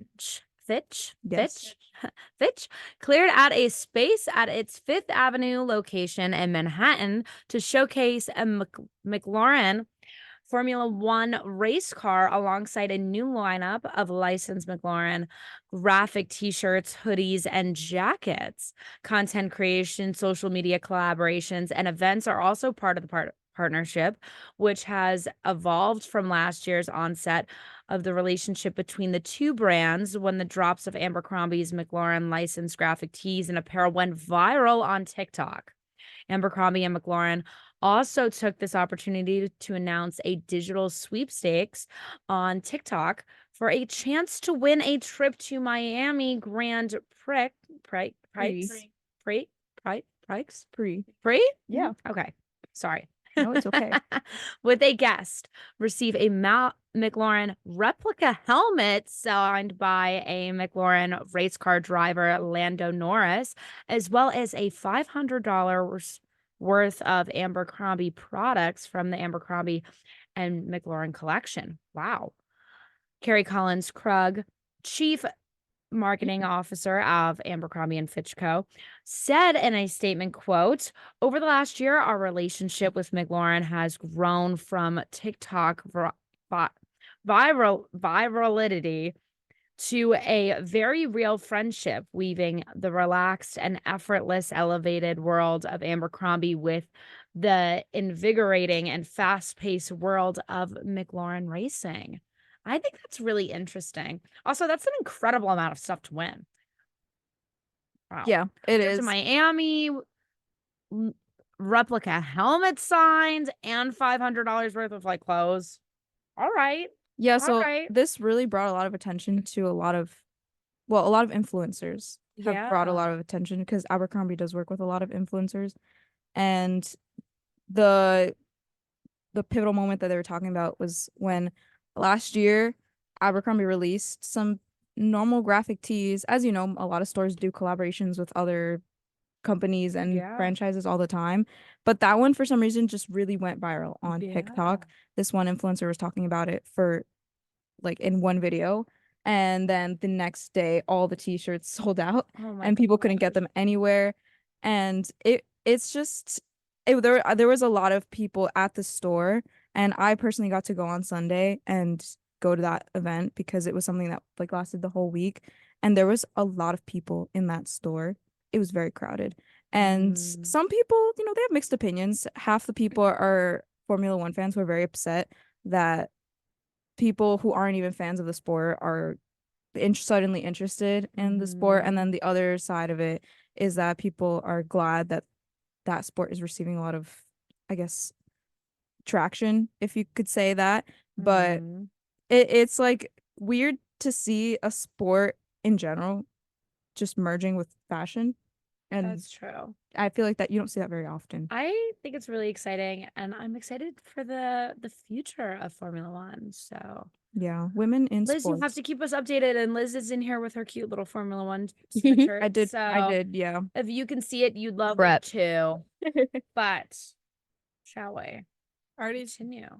Did you already take your quiz? maybe. Yeah, we have our Ah. weekly BuzzFeed quiz that we take a BuzzFeed quiz like every I week. already took mine too. Yeah. Already took Okay, it. guys, I didn't take mine yet, but we're taking currently the BuzzFeed quiz. Can we guess who you're rooting for at the Super Bowl based on the party you throw? Okay, my question is though, I really can't stand when BuzzFeed, if you're listening, BuzzFeed, this is my opinion, but why would you choose a main dish for the game? Thank you. And put fried chicken and barbecue. Yeah. Those are like the same You go thing. together. Also, I feel like I don't know. Is this just me? I feel like any Super Bowl party I've been to, we never had like an actual dinner. It was just appetizer stuff. Yep. So I never Yeah. really was served any of that kind of stuff. But wouldn't fried chicken be in barbecue? Like, wouldn't I don't know. It could be. Yeah. Like I was more of like a chips and dip, like I feel mozzarella like it's like sticks. 7-layer dip is like the staple. Yeah. Yeah. Or like just any kind of appetizer really. Maybe like wings. Spoiler alert, this is wrong. Mine is wrong too. Spoiler alert. See, Crazy. I'm low key going into the Super Bowl Switzerland, so it was gonna be wrong regardless. I'm fine, but I want Kansas City to win, but that's because I'm a Taylor Swift fan, and I gotta go with the girlies. So, you know. Do we all have our results yet? Yes. Liz is finishing hers up. Julia, do you have your results? No, Okay, have her results. I don't. Which Super Bowl will be played in 2020? What does that mean? Which Like, number? what Super Bowl is this? What number? Oh, Do you know the number, Julia? yeah, but am I supposed to do it in Do you Roman know numerals? the number, Marissa? I would sure hope so. I would sure hope. Sports. Sports. Turn on my mic real quick. Sports. I can't confirm. Can confirm. I love sports. All right, are we all ready? Yeah. All right, who's starting? Should we go in like a little circle? I guess or... so. No, I don't like my answer. Yeah, me neither. Fine. I'll start. All right. Spoiler alert, my answer's wrong. It's saying I'm rooting for the Chiefs. I'm in fact not rooting for the Chiefs. I'm rooting for the 49ers because that is the team that I got when I spun the wheel of all 32 teams. So we do. I have to do that next week. Guys, the Pookie is spinning another wheel. The Pookie? I guess I'll go next. Mine is also incorrect. BuzzFeed predicted that I'm rooting for Kansas City. Well, you're wrong, BuzzFeed. I'm a 49ers girly along with my mother. We are 49ers women in this household. Yeah, and Laura's actually a 49ers fan. I Like, am. Unlike me, outside- who's a outside of fake the Super 49ers Bowl. fan. Yes, ma'am. Outside. I was rooting. Wow. Yeah. Wow. I don't really care, like I said, but I did get San Francisco 49ers. And I am personally, I think, rooting for this, like I said, I think I'm rooting for Kansas City. I also think I like Patrick Mahomes. He's fine. Like, I don't know that much about him, but I heard that he's like potentially going to be better than Tom Brady.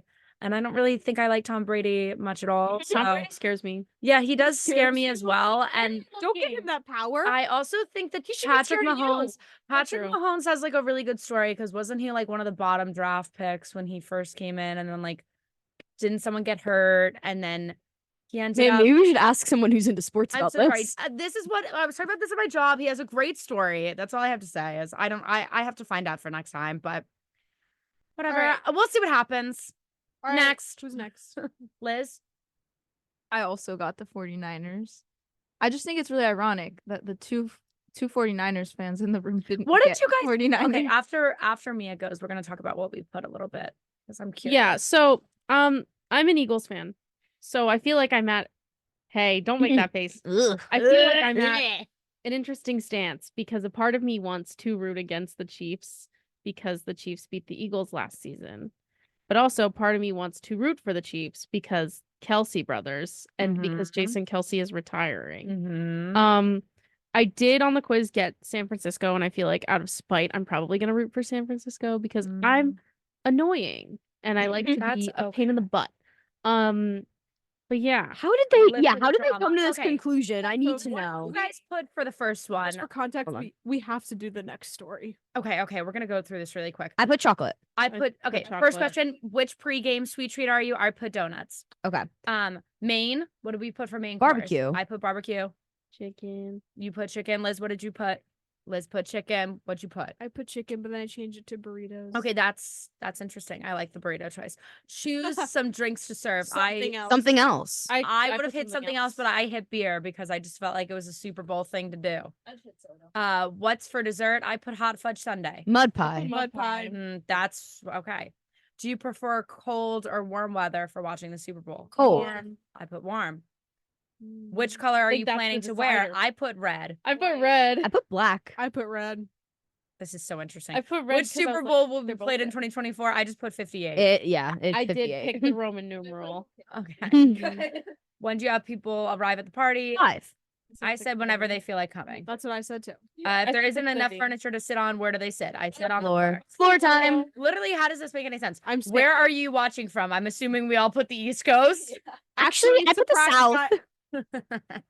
Actually, Actually, Pookie is traveling to the south for the Super will Bowl. I actually will be in Las Vegas for the Super Bowl. No way. No. really? I was like, no way. I was like, guys, should Pookies take a last minute trip to the Super Bowl? Okay. It's Vegas. theory. What happens in Vegas stays in Vegas. Just a thought. If anybody has 5 extra tickets, 6 for Mia Savage, who's not here with us, and wants to take us to the She's Super still Bowl. alive. She's just not in the She's studio. still with us. Yeah, she just might have overslept. Okay. But This. all right, Okay. let's move I'm on. itching. I'm itching. Laura's itching her. She's got squirrels in her pants. SIMP. In a wild crossover of duty and delivery, a New Jersey police officer seamlessly transitioned from apprehending an Uber Eats driver to completing the food delivery. Officers Mike Zelensky and Alex Trendy with the Florham Park Police Department, that's right near us, were out on a routine patrol when the events unfolded. They initiated a traffic stop around 8:30 p.m. that night after a random license plate search revealed that the driver had an outstanding traffic warrant on her arrest. Before the 6-year-old was arrested, she was informed the officers she'd been in the process of making a delivery for Uber Eats when they pulled her over. Trendy spotted the McDonald's meal inside of the vehicle and, worried that a nearby resident could go hungry, decided to take matters into his own hands. While his partner parked the suspect's vehicle nearby, Trendy headed to a home on Summit Road to hand off the food.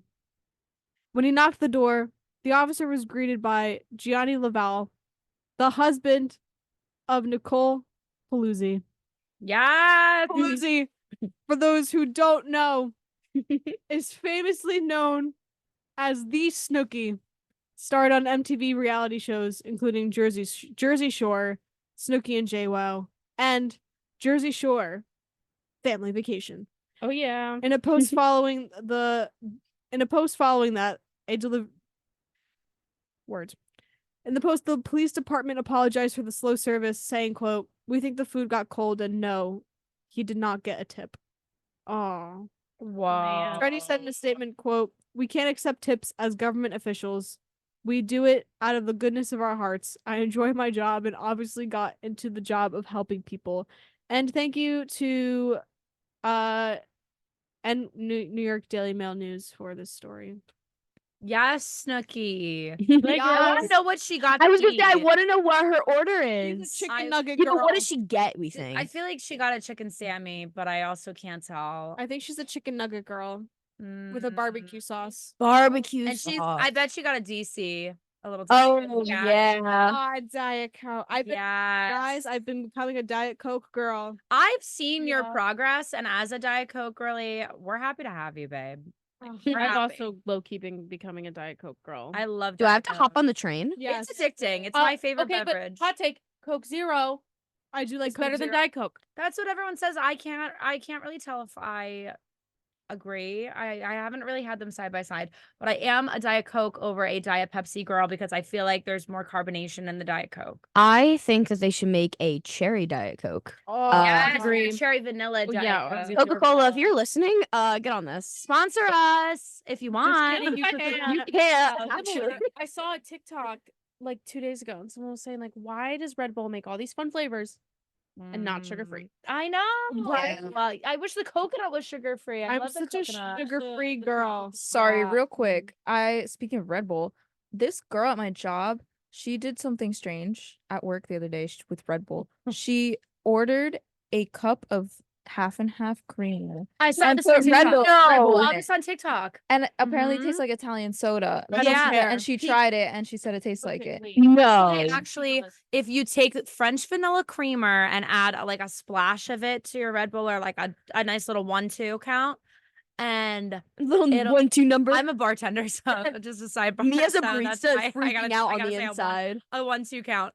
But if you do that, apparently it tastes like you said. I think like a root beer float or something. Somebody was saying, or like I didn't see someone do half and half because I feel like that would be a little like a little overbearing. But But like, so, one of my friends, who's definitely not listening right now because she lives in the greater Seattle area and it's 6 in the morning there, works for Dutch Bros. Fake fan. And she all like, it's in Washington State in particular, coffee is so huge. Like, Starbucks was Mhm. founded in Seattle, all this Mhm. stuff.